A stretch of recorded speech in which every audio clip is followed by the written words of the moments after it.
So, something that I've been thinking a lot about recently is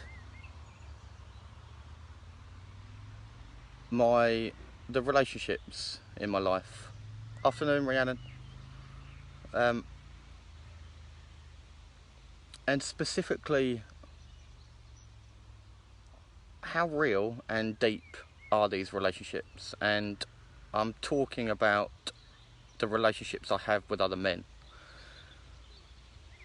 For a lot of my life, I've always wanted to be when I was at school, the boy that would get the girls. He was popular. I wanted to be amazing at sports, and I was always average. I was always just your average Joe. I was average at sports. I was averagely good looking. I wasn't, you know, anything special, and I was always, now being completely open and honest here, I was always intimidated when I was at school by other strong lads, and I don't mean, or don't just mean physically strong, but I meant, I mean confident lads, and lads that could just go up to girls and make them laugh, and were centre of attention, and were happy being in that energy and that space, and that was never me. Then when I was growing up, and I went through my teenage years, and I was sort of 18, 19, 20, I still had these same feelings and these same fears when it come to being around other men. And my way of dealing with that was always to be the one who would get the most smashed and, do drugs and just fit in, and just try to escape who I really was. And I knew that I always needed some external thing to make me fit in and be accepted into whatever group I wanted to be accepted into. When I got to sort of my mid-20s, and I was in a long-term relationship, things started to change for me. I no longer wanted to be that person. I no longer wanted to be the person who was, out with the lads getting pissed and doing all these things, because deep down inside of me I knew that that wasn't actually the real me. This went on for a few years. I ended up acting out in my relationship due to some things that I hadn't dealt with, and the relationship broke down. I went through a year or so of what I can only call now as self-loathing, and this was due to the fact that I knew that the relationship that I'd just fucked up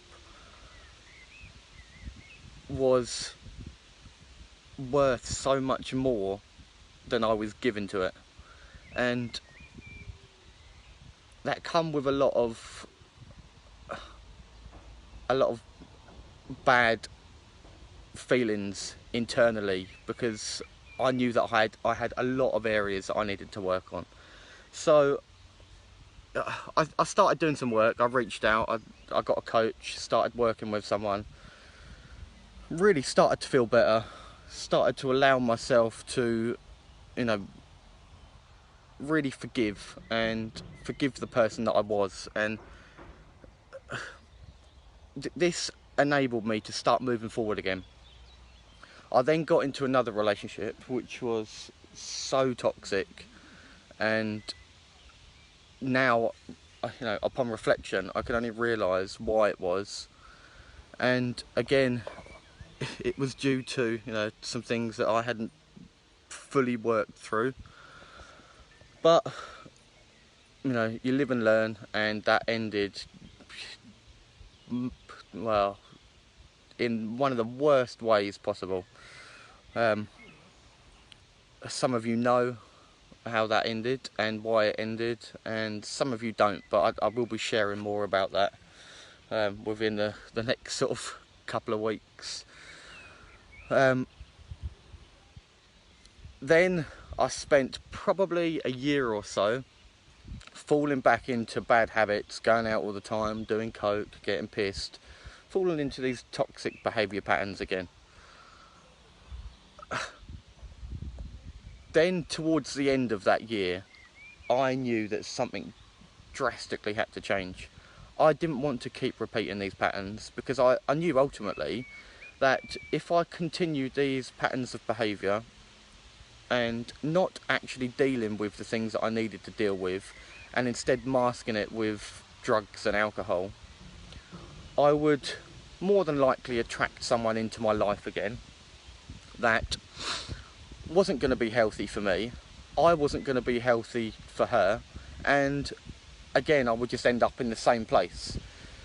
So I really went on this deep dive and really started to look within at the areas that I needed to work on. And when I started to work through some of these things,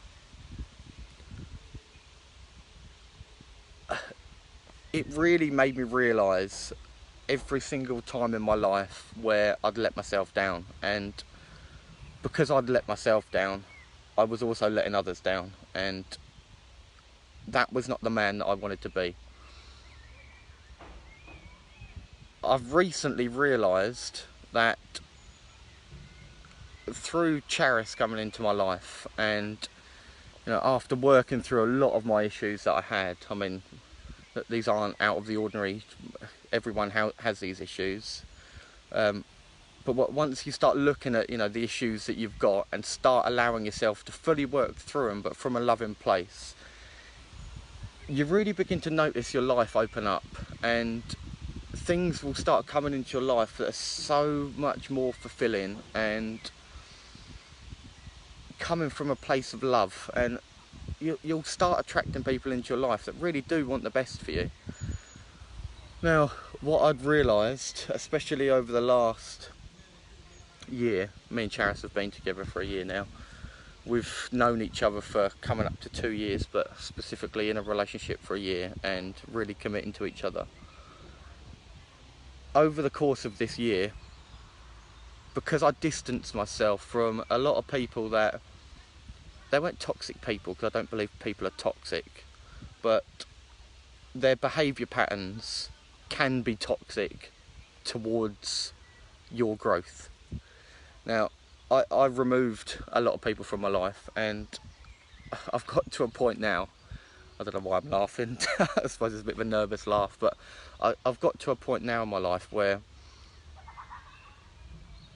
I can count on, I don't even need a whole hand to count on the amount of real deep relationships that I have with other men. And it's funny because on my walk today I actually bumped into a lad that I don't know him that well, but recently we've sort of connected over Facebook and spoke a little bit, and he's actually come into my group that I set up specifically for men, and we had it was a really short conversation, but he was with his girlfriend, and it's the first time I'd met her.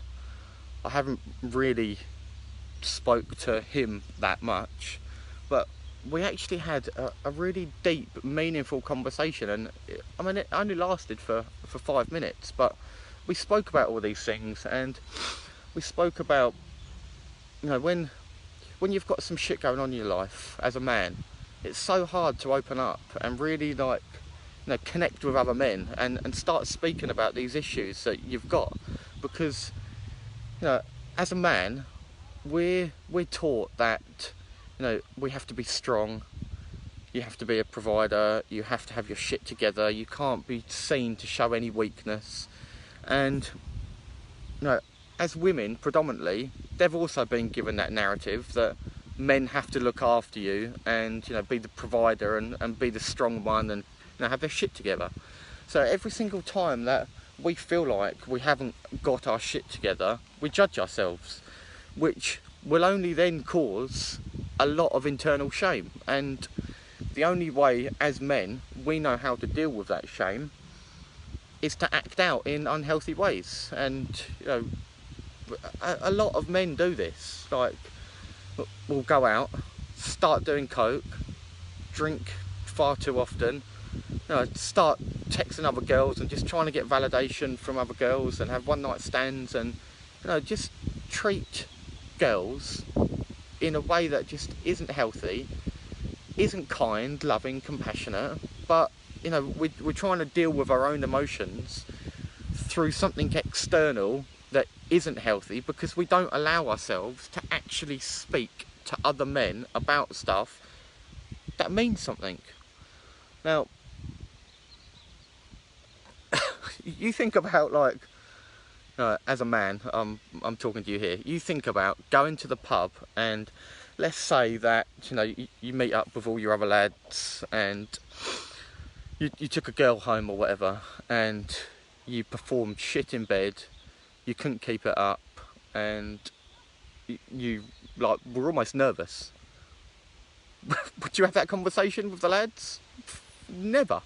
You have that conversation in a group of lads while you're all out drinking, you're going to be ripped. Now, this type of behaviour is where a lot of this stems from. Like, as men, we aren't able to communicate with each other and show our vulnerabilities and weaknesses, because we've always believed that weakness isn't something that should be shared. And when you're around someone, so for instance at school, the weak boy at school was always the one that would be bullied. And I think, in my opinion, that as a man, showing our weakness is scary because we're afraid to be bullied. And I think that's the truth of it. Now, coming back to the question, the title of this video, and do you have real deep relationships with other men? But I don't, and that's something that I know now that I am craving. I want to have a relationship with lads that I can go out with and have a laugh with and do all that sort of stuff, but in a healthy way. And also be able to meet up during the week and go out and do things that are meaningful. Exercise together, like go to different workshops that are facilitating growth. Meditate and talk about stuff that actually means something. I am just done having weak connections with people that would kick you to the curb if you don't have anything to offer them. And I know that this only comes down to you allowing yourself to be seen. Now, for years I didn't allow myself to be seen, which is why I would put up with all this behaviour, and I would want to be around people that didn't want deep connections, because to form a deep connection with someone, you have to allow yourself to be seen and be vulnerable. And I didn't want to be seen and be vulnerable. But now I fully recognise that I've done all my running. I've run away from my problems, and I've also spent the last few years really deep diving and really working through some things that for a long time I was ashamed of. And I want to start attracting other men into my life that are also on this same path, that want to grow, that want to be better in their relationships, that want to have meaningful conversations, that want to live a life that they're proud of, and not live a life that they're constantly trying to run away from, and feel ashamed of the man that they are. Because when you feel like that, you're just in this cycle that is just consistently toxic. Now, I don't know how many other men watching this are going to feel how I feel, but I'd hazard a guess to say that there's probably quite a few of you. Now, if you are one of them, just drop me a message, just reach out. For a long time, that was also something that I was afraid of. Like, I've worked with people and invested money into programs, and I was always worried that if I reached out to a man that was either in the program that I was doing, or the coach specifically, that it would be seen as needy. Now, it isn't needy to want to form deep connections with people, but it's we have to reach out and allow ourselves to be seen and open and vulnerable. And I think my message is that I've been possibly where you are now. I've done some shit in my life that I'm definitely not proud of, but I can also now, hand on heart, say that I forgive myself for everything that I've done. And now I'm working on creating the life that I want. Instead of looking at all the things that I've done that I'm not proud of, I've released all that shame and I forgive myself for all that. Now I want to really build a life that I am proud of, and really do something that is meaningful, and start creating real deep connections with other men that also want the same things. So I think I'm gonna leave it there, because how long have I been going for? Quite a while. But yeah, that was just my message. Look, I don't know if you feel the same way. Maybe you do, maybe you don't. But if you do have this desire to form deep connections with other men, and have real friendships, not just surface level friendships, then just really start leaning into that, and ask yourself what it actually is that you want. Anyway, I hope you've all had a good weekend so far, and enjoying the sun, and trying to take what you can from this lockdown. And if I could give you a piece of advice right now, I would say just look inside, and really start to ask questions. What do I want in my life? Who do I want in my life? And who do I want to be? Anyway, I hope you're all having a good day, and enjoy the rest of the sun.